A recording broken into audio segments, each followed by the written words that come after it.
Chapter 12, The Lost Art of Breathing. The rest pyramid takes the mystery out of rest and rejuvenation strategies to help build a solid rest plan that you can easily follow. The rest pyramid consists of 3 solid resting building blocks: breathing, sleep, and space. The first building block is breathing. The power of breath. One of the most powerful and effective methods to bring greater balance, energy, and health back into our lives is learning how to breathe correctly. Breathing has incredible power to influence the mind. This power has been used for over 1,000 years. Imagine having the skill to calm the mind, improve blood pressure, lower resting heart rate, improve digestion, decrease anxiety, improve hormonal balance, strengthen the immune system, get a better night of sleep, improve posture, develop healthier teeth and gums, increase lung capacity, and improve overall health. Believe it or not, there is such a thing, and it's free. It's called breathing. Breathing techniques lower blood pressure. Recently, a friend of mine and I were discussing, of all things, health. He told me his blood pressure had been slowly creeping up over the past few years, and his doctor wanted to put him on a blood pressure medication. He wanted to know if I had any ideas on how to lower his blood pressure. I suggested he eat some celery and foods rich in magnesium, take an Epsom salt bath, which also provide high levels of magnesium. There was a better question: how did he breathe? The fastest and most powerful way to improve blood pressure is to practice breathing through the nose, taking slow breaths using the diaphragm. We went over the power of the diaphragm and how it activates the vagus nerve, which leads to an increase in the parasympathetic nervous system. Once activated, the system quiets the mind, improves digestion, relaxes muscles, lowers heart rate, and lowers blood pressure. I suggested practicing diaphragmatic breathing once in the morning, sometime during the day, and before he falls asleep. Just a few weeks later, he called me to share the exciting news that his blood pressure had almost improved overnight by changing how he breathed. He wanted to share his new diaphragmatic breathing skills with everybody he knew.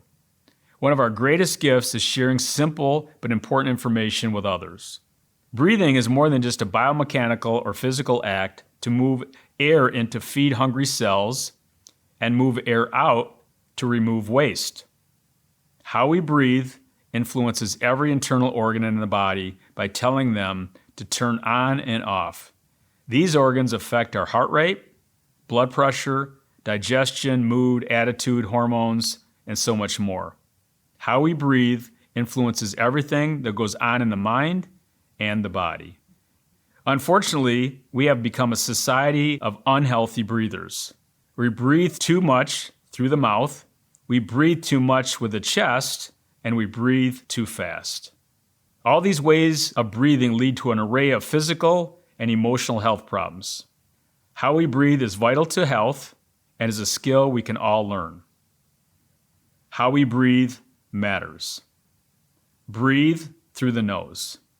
The ancient Chinese called breath inhaled through the mouth Ni Qi, or adverse breathing.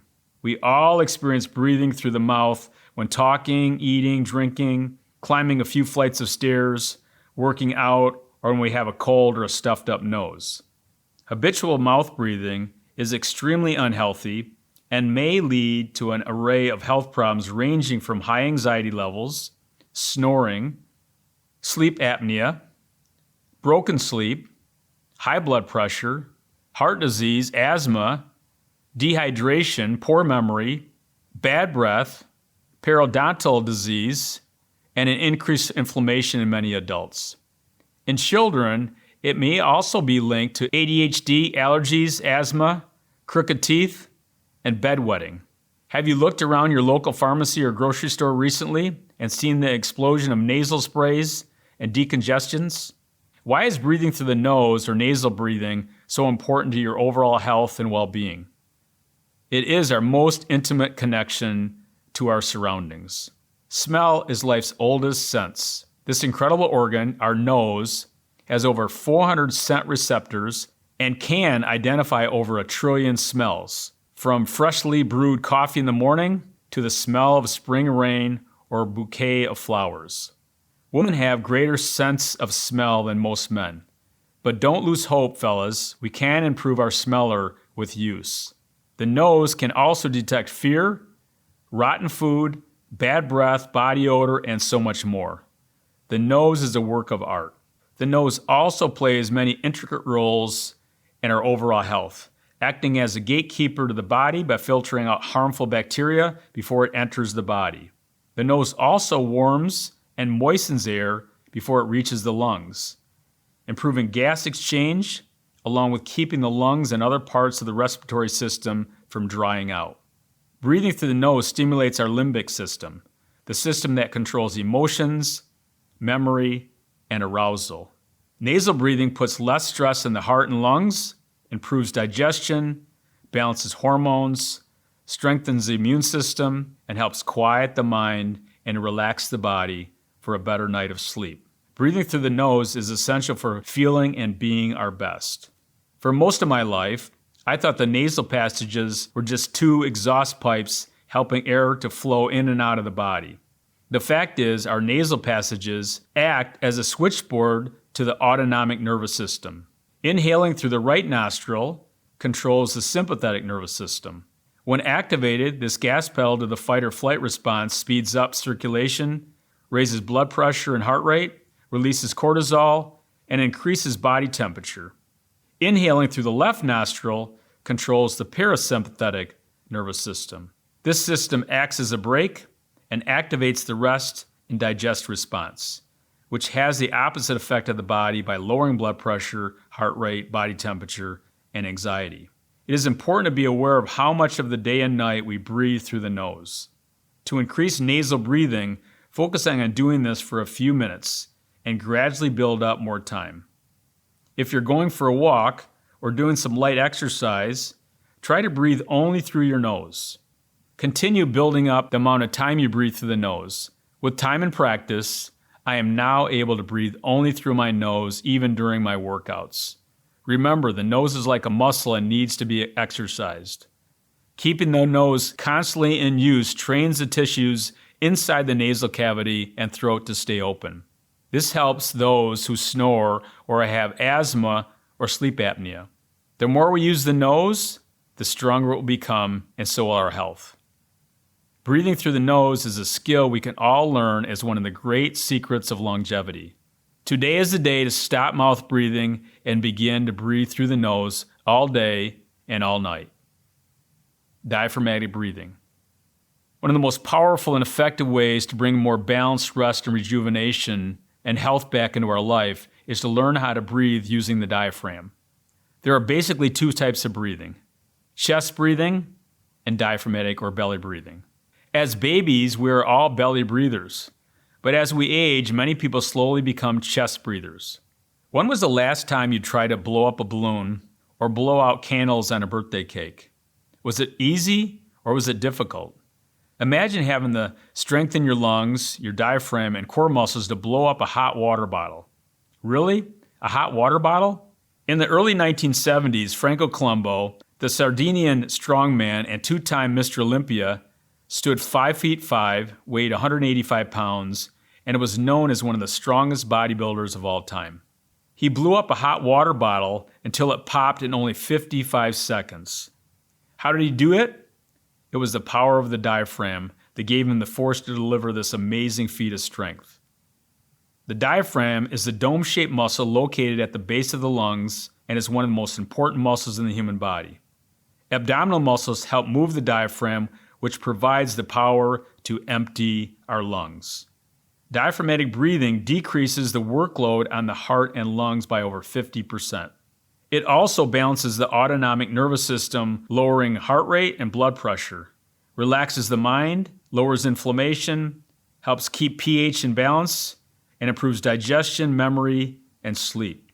Chronic chest breathers put themselves in a chronic fight or flight arousal state, which may lead to more stress on the heart and lungs, increased inflammation, inability to quiet the mind, tight muscles, broken sleep, high blood pressure, inability to digest food properly, and weaken the immune system. As we age, we all slowly lose strength, mobility, flexibility, and balance. But what most of us lose the fastest is lung capacity, our capacity to breathe. It's not about getting air in, it is that we cannot get the air out. We lose the ability to exhale fully. If we seldom use the diaphragm to breathe, like all muscles, gets weak. By age 70, most people who have not used the diaphragm for breathing have lost over 30% of their lung capacity. The greatest indicator of health and longevity, you guessed it, is lung capacity. Here's the good news. We all can learn how to maintain and improve lung capacity simply by learning how to use the diaphragm as we breathe. Using the diaphragm not only expands lung capacity, it also plays an important role in balancing the autonomic nervous system and its two branches, the sympathetic and parasympathetic systems. As we listened to in Chapter 10, the autonomic nervous system is a vast network that acts largely unconsciously and automatically. How we breathe can influence it. Breathing through the nose greatly influences the autonomic nervous system. So does breathing with the diaphragm, but in a different pathway.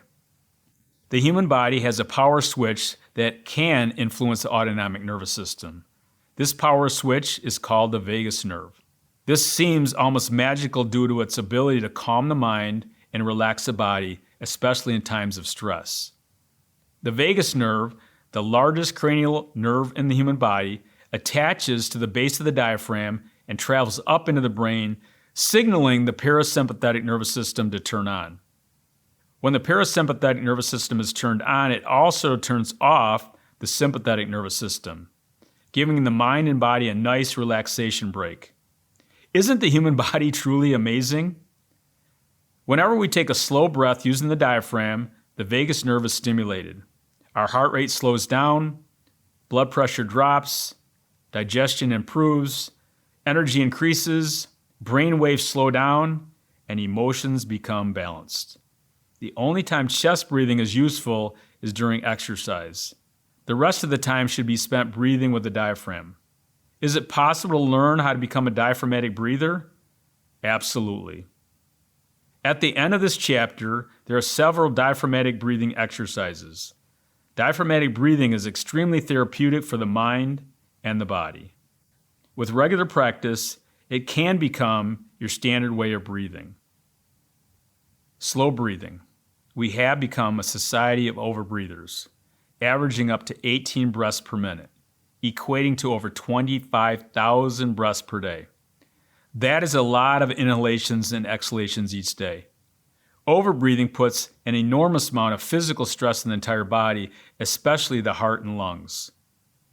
Slow diaphragmatic breaths through the nose create efficiency and balance throughout the entire body. Imagine taking 10 breaths or less per minute, equating to 9,000 to 14,000 breaths per day.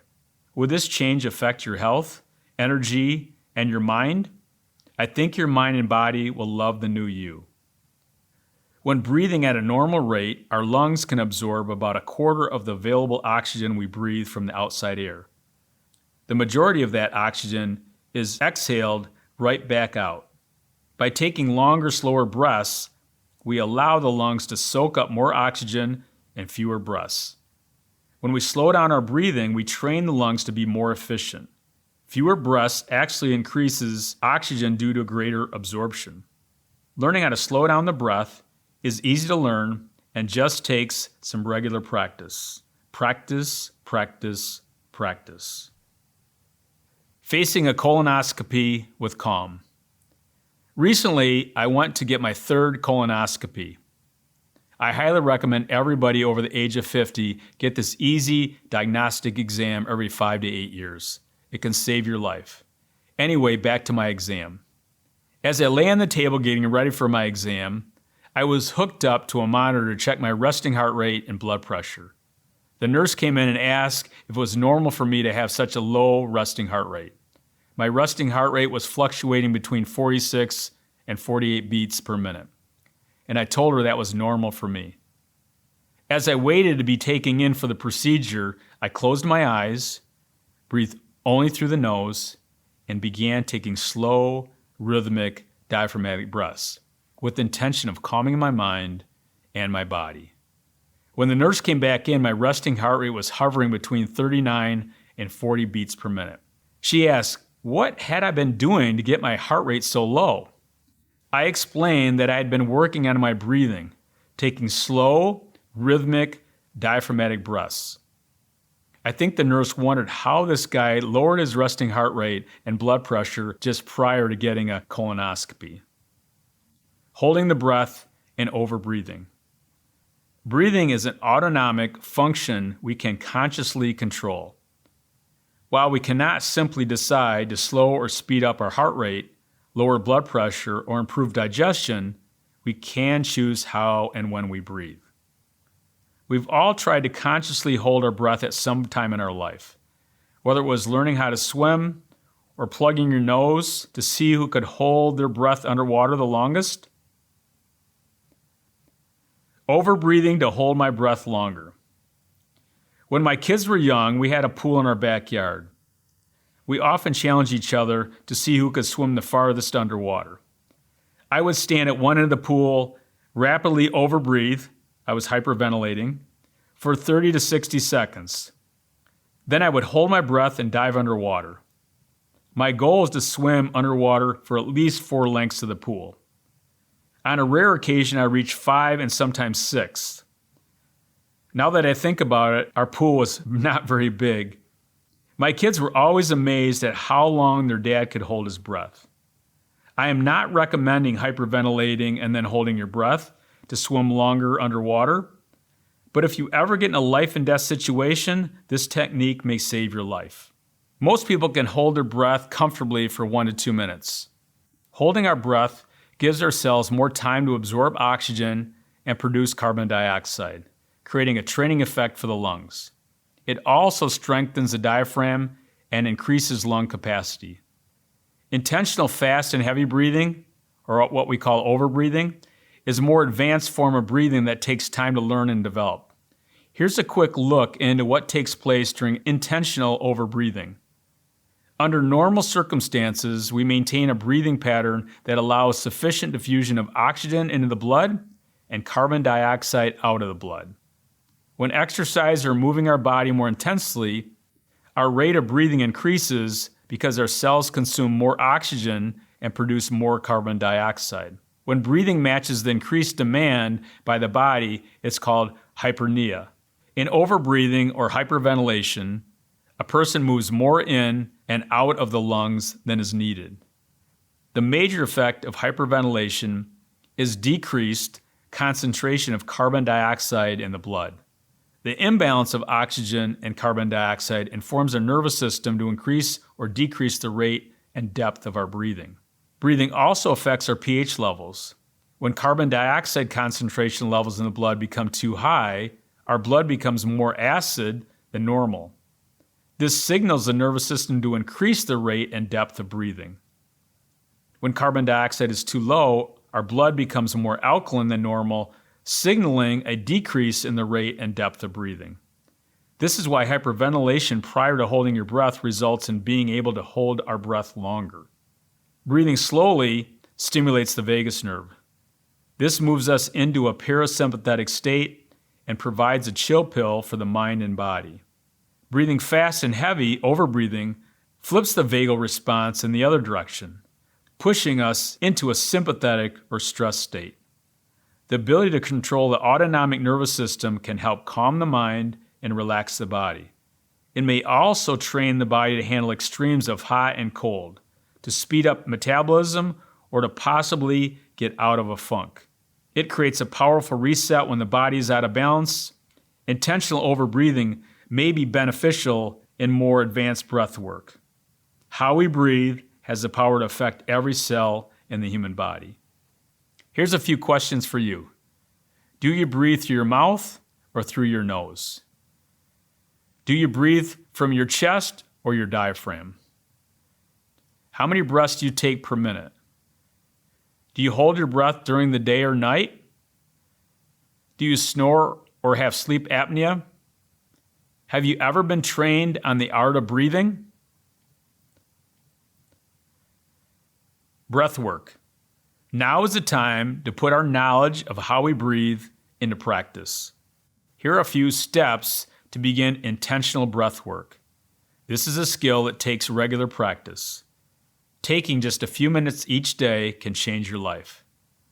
Breath awareness, nasal breathing. Lay flat on your back, close your eyes, and breathe only through the nose.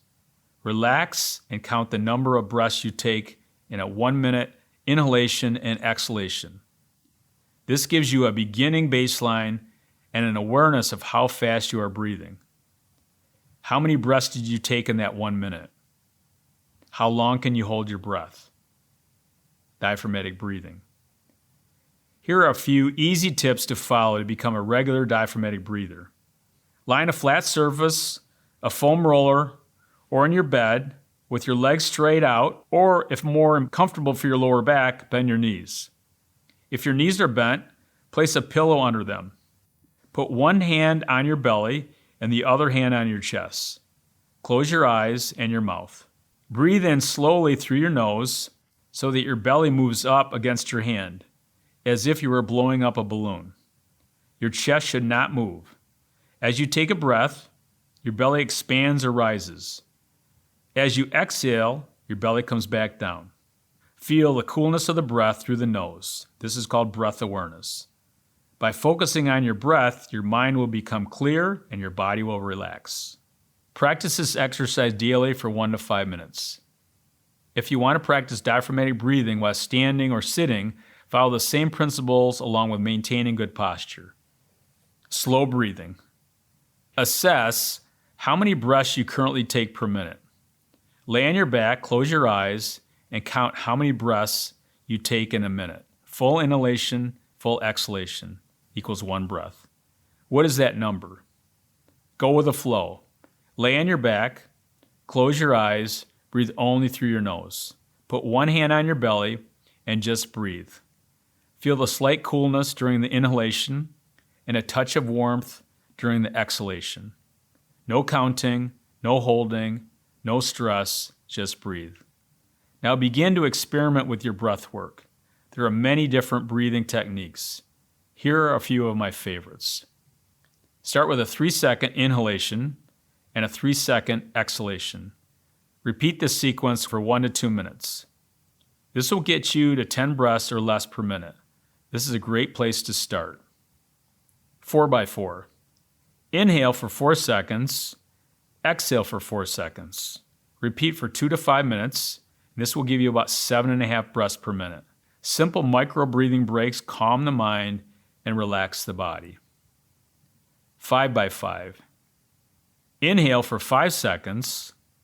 Exhale for 5 seconds. Repeat for 2 to 5 minutes. This will get you to 6 breaths per minute, which is called the perfect breath. So remember, 5-second inhalation, 5-second exhalation. This is titled the perfect breath. 4x8. Inhale for 4 seconds. Exhale for 8 seconds. Repeat 2 to 5 minutes. This will give you 5 breaths per minute. This is a very effective exercise at bedtime to create an optimal state of relaxation. Box breathing. Inhale for 4 seconds. Hold for 4 seconds. Exhale for 4 seconds. Hold for 4 seconds. Repeat 2 to 5 minutes. This will give you about 5 breaths per minute, and this is a great way to improve your energy level during your day. And last but not least, 4x7x8. Inhale for 4 seconds. Hold for 7 seconds. Exhale for 8 seconds. And repeat for 2 to 5 minutes. This will get you down to 3 breaths per minute, a little more advanced but extremely restoring. Breathing essentials. Big picture. How you breathe can change your life. One of the most powerful and effective methods to bring greater balance, energy, and health back into our lives is learning how to breathe correctly. Our breath is our greatest connection to the outside world.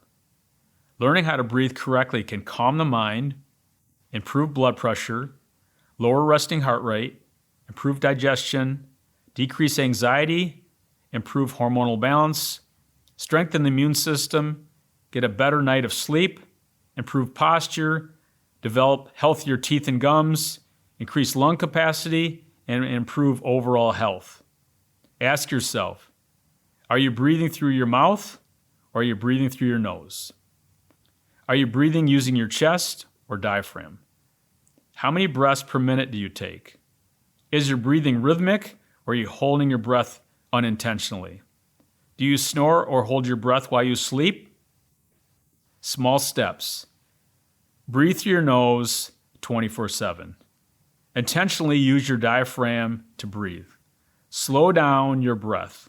And don't forget to practice, practice, practice. There's nothing more essential to our health and well-being than learning how to breathe properly.